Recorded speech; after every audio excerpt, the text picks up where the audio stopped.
Les traces rouges étaient encore bien visibles dans la baie des AA ce mardi matin. Ces images de la caméra du quai de croisière, prises lundi après-midi, sont aussi éloquentes.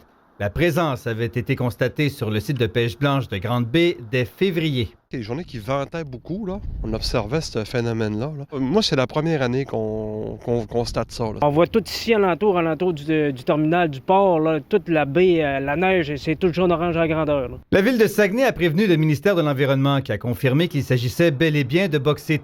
Rien de surprenant, les installations portuaires de Rio Tinto sont tout près. Le ministère, il souhaitait que quand il y avait des vents de l'ouest, de ne pas faire de déchargement de bateaux.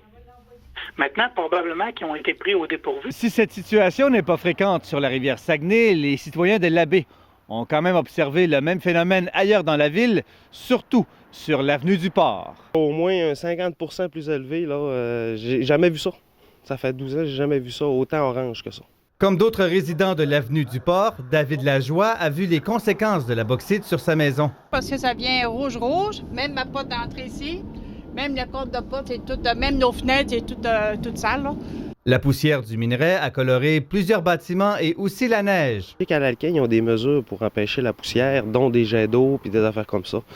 Je me pose la question si tout a resté aussi efficace que les autres années. Saguenay pense que les vents dominants d'ouest, particulièrement intenses ces derniers jours, sont responsables. Rio Tinto constate la présence de bauxite et assure maintenir ses efforts pour limiter de telles situations.